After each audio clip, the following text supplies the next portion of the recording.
जय श्री महाकाल दोस्तों। हर हर महादेव।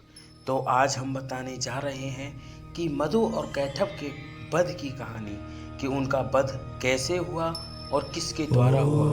तो आइए बिना समय गवाए हम वीडियो को आरंभ करते हैं तथा एकाग्रचित्त मन से आप भगवती महामाया आद्य पराशक्ति की कथा को श्रवण करें। जय श्री महाकाल। हर हर महादेव। एक बार की बात है कि कल्प के अंत में जब संपूर्ण जगत एक वर्ण में निगम हो रहा था और सबके प्रभु भगवान विष्णु शेषनाग की शैया बिछाकर योग निद्रा का आश्रय सो रहे थे, उस समय उनके कान के मैल से दो भयंकर असुर उत्पन्न हुए जो मधु और कैटभ के नाम से विख्यात थे। वे दोनों ब्रह्मा जी का वध करने को तैयार हो गए। भगवान विष्णु के नाभि कमल में विराजमान प्रजापति ब्रह्मा जी ने जब उन दोनों भयानक असुरों को अपने पास आया और भगवान को सोया हुआ देख तब एकाग्रचित्त होकर उन्होंने भगवान विष्णु को जगाने के लिए उनके नेत्रों में निवास करने वाली योग निद्रा का स्तवन आरंभ किया, जो इस विश्व की आधेश्वरी जगत को धारण करने वाली, संसार का पालन और संहार करने वाली तथा तेजस स्वरूपा भगवान विष्णु की अनुपम शक्ति है। उन्हीं भगवती निद्रा देवी की भगवान ब्रह्मा स्तुति करने लगे। ब्रह्मा जी ने कहा, देवी तुम ही स्वाहा, तुम ही स्वधा और तुम ही वष्टकार हो। स्वर भी तुम ही से स्वरूप है, तुम ही जीवन दायिनी सुधा हो। नित्या अक्षर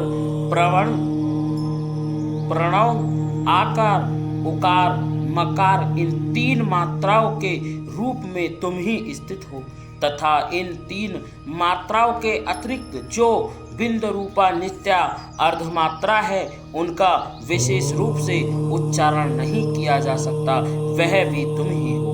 देवी तुम ही संध्या रात्रि तथा परम जननी हो। देवी तुम ही इस विश्व ब्रह्मांड को धारण करने वाली हो। तुमसे ही इस जगत की सृष्टि होती है, तुम ही से इसका पालन होता है और सदा तुम्हारी कल्प के अंत में सबको अपना ग्रास बना लेती हो। जन्ममयी देवी इस जगत की उत्पत्ति के समय तुम सृष्टि रूपा हो, पालन काल में स्थिति रूपा हो तथा बालपांत के समय संहार धारण करने वाली हो। तुम ही महाविद्या महामाया महामेघा और महास्मृति हो। महामोह रूपा महादेवी और महासुर हो। तुम ही तीनों गुणों को उत्पन्न करने वाली सबकी प्रकृति हो। भयंकर कालरात्रि महारात्रि और मोहरात्रि भी तुम ही हो। हे देवी तुम ही श्री, तुम ही ईश्वरी, तुम ही और तुम ही बौद्ध रूपा हो। लज्जा पुष्टि तुष्टि शांति और क्षमा भी तुम ही हो। तुम खड्ग धारणी शूल धारणी और घोर रूपा तथा गदा चक्र शंख और धनुष आदि धारण करने वाली हो। बाण भुसुंडी और बर्घ ये भी तुम्हारे अस्त्र हैं। तुम सौम्य हो, सौम्यांतर हो। इतना ही नहीं, जितने भी सौम्य एवं सुंदर पदार्थ हैं उन सब की अपेक्षा तुम अत्यधिक सुंदरी हो।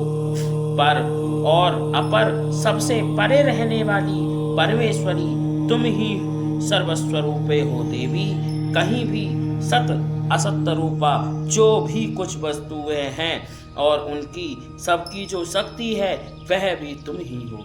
ऐसी अवस्था में तुम्हारी स्तुति क्या हो सकती है? जो इस जगत की सृष्टि पालन और संहार करते हैं उन भगवान को भी जब तुमने निद्रा के अधीन कर दिया है, तब तुम्हारी स्तुति करने में यहाँ कौन समर्थ हो सकता है? तुझको भगवान शंकर को तथा भगवान विष्णु को भी तुमने ही शरीर धारण कराया है, अतः तुम्हारी स्तुति करने की शक्ति किसमें है देवी, किसमें है? तुम तो अपने इन उदार प्रभाव से ही प्रशंसित हो। ये जो दोनों दुर्धर्ष असुर मधु और कैटभ हैं, इनको मोह में डाल दो और जगदीश्वर भगवान विष्णु को शीघ्र ही जगा दो। साथ ही इनके भीतर इन दोनों महान असुरों को मार डालने की बुद्धि उत्पन्न कर दो जगदम्बिके। हे नारायणी, आपको मेरा नमस्कार है। हे आद्य पराशक्ति जगदम्बा महामाया, मैं आपका आवाहन करता हूँ। जब ब्रह्मा जी ने वहां मधु और कैटभ को मारने का उद्देश्य भगवान विष्णु को जगाने के लिए तमोगुणी अधिष्ठात्री देवी योग निद्रा की इस प्रकार स्तुति की, तब वे भगवान के नेत्र, मुख, नासिका, बाहु, हृदय और वक्ष स्थल में से निकलकर अव्यक्त जन्मा ब्रह्मा जी की दृष्टि के समक्ष खड़ी हो गई। योग निद्रा से मुक्त होकर जगत के स्वामी भगवान जनार्दन उन एक वर्ण के जल में शेषनाग की शैया से जाग उठे।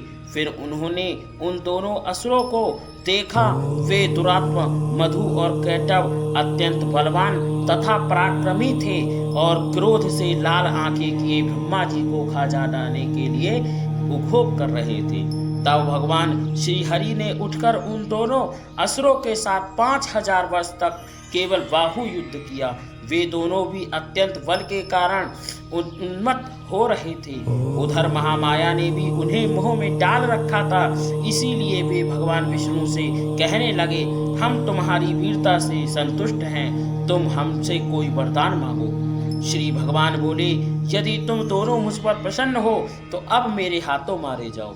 बस इतना सा ही मैंने वर मांगा है, यह दूसरे किसी वर से क्या लेना है।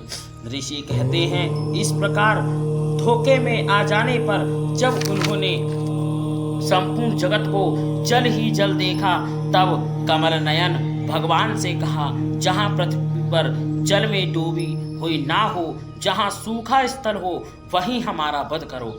ऋषि कहते हैं, तब तथास्तु कहकर शंख चक्र और गदा धारण करने वाले भगवान उन